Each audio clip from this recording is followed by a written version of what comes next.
Socrates, can you tell us right at this moment we're speaking where you are right now and what do you do locally? Go ahead. Okay, my name is Socrates Mbamalu, and I'm currently in Lagos, Nigeria, where I work as a writer and a journalist. And for the past few months, I was covering police brutality in Nigeria, mostly following the NSAS protest that took place last year, October, that was made by the security forces. So I was basically recording and basically meeting with victims of police brutality and telling their stories over a couple of months. Socrates, let's get to the questions for the second one. Since you mentioned police brutality, I want to ask you, and also I believe that over the years that you've been reporting on such incidents in this country before. Now, for our audience or viewers who has never been to Nigeria and might not understand the local culture, can you help us or can you walk us through what caused this police brutality or this clashes between the police force and the local citizens? Can you tell us a little bit more? Yeah, so mostly, I mean, it's not. I wouldn't really call them clashes because it's one power using it's in quotes legal authority over citizens who are innocent, who probably haven't done anything. The police brutality in Nigeria goes back to decades, really. You know, I have seen, or today rather, I even saw a document that was showing an incident that happened, I think, in the 90s, almost 30 years ago now, where the police shot at a family, killed their father, killed their daughter. You know, so it started with what the police usually call accidental discharge, where probably the police is having an argument with someone and then they shoot the person and they say it was an accidental discharge. You know, and those cases would be killed off. Nobody would pursue those cases any longer to tackle the high rate of robbery happening around Nigeria, Lagos, and other places. As time went on, this particular police unit started using its power on innocent civilians, on people generally. And what they would do is that they would stop the person, either a young person, sometimes even old people, men, women, and they hold them at gunpoint and demand either money or things like that. So it has always been happening. It has always been happening, but no one has really been talking about it. Also, you must remember that Nigeria is a country that used to be in a military rule, and there always has been that culture of extrajudicial killings, that culture of human rights abuses, you know, which has now extended over time. So you just find that there's I mean, I've fought against it. People have talked about mobile phones seem to have brought that revolution, so to say. People started recording it on their mobile phones. You know, you are stopped by police, you start recording, and you hear people say, "Oh, what do you want?" And basically, it started being spread all over the internet, and people started saying, "You know what? We don't want this particular police unit any longer." And it started from 2015 when it went to SARS. So, you know, this was... Socrates, you know, it's so ironic because typically when we think about the word police force, and we tend to use the positive images or positive descriptions such as a bravery or such as heroic, or even we'll say they were or they are the guardian angels of the country, or they're the guardian angels of the city. But based on what you share with me, it's actually the opposite of what the reality is. Because, again, they are targeting civilians and they are using their political power or they're using their military power to suppress the civilians. Now, again, the next question is, how bad is it that people are taking their opposition, taking their voices on the streets? And the second thing is, how effective are the protests, or including the people can see those images, can see those videos online, especially on social media. Can you tell us a little bit more?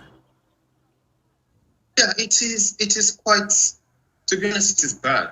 It is bad, but also, you know, the context of Nigeria is that if something happens to someone, you don't react, you kind of pray that, you know, it doesn't happen to you, and then you move on. And that that has been going on for a long time. You see a young person stopped, probably he has an iPhone, or because he's driving maybe a car, and he's stopped by the police. And no one stops to challenge the authority of the police. People are like, oh, maybe he is a fraudster, and it ends up supporting the same way the police profile these young men and women, and people just drive off.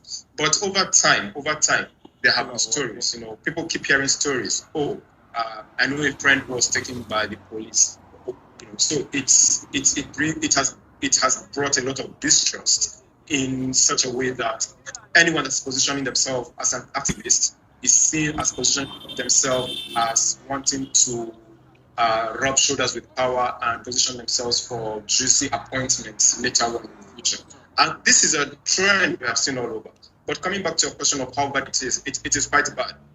Many times they don't even understand the point I'm talking about. And also many of the Nigerian society don't understand the new ways young people are making money, either as product managers, either in tech, and all these things become a mixture of, how does this young person make his money? And once they see a young person dressed well, they profile such a person, literally kidnap the person, and that's it. So you find people who have died just because they won a football match and they were shocked.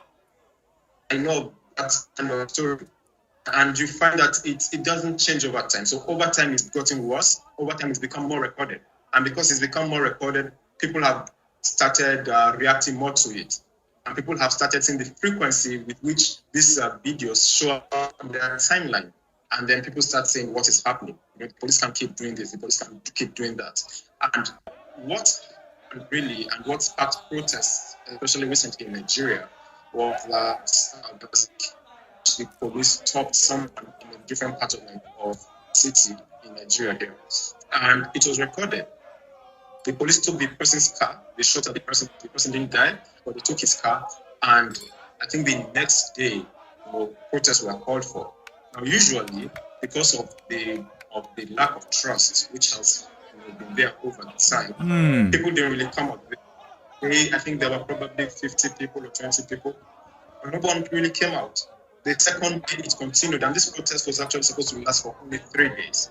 So the police had started attacking the protesters, taking away their music equipment, taking away their speakers and loudspeakers, taking away their tents, and even deflating their tires.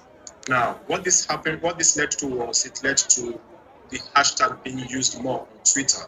And this happened on the 7th of November, 7th, 8th, and 9th of October, last year, 2020. And people started tweeting. Socrates, today it's actually a special day for people as you and me, and also your friend who introduced us to know each other.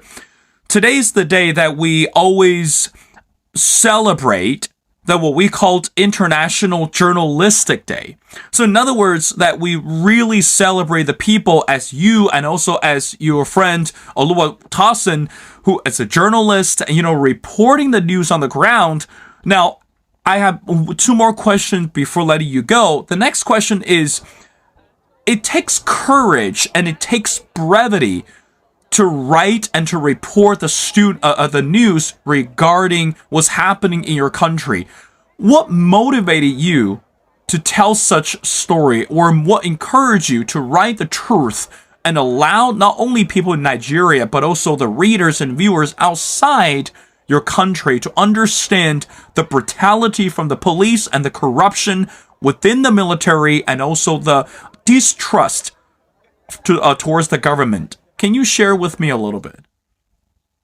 I think for me, it's, apart from personal experience, which I've had with the police, where I was going home from school back in uni, and this set of police officers called me and they say, they asked me what was in my bag. I told them what was in my bag, and then they searched my bag and then they found my laptop, and they started accusing me of certain things. I was taking the laptop, and they were asking me to produce the receipts for my laptop.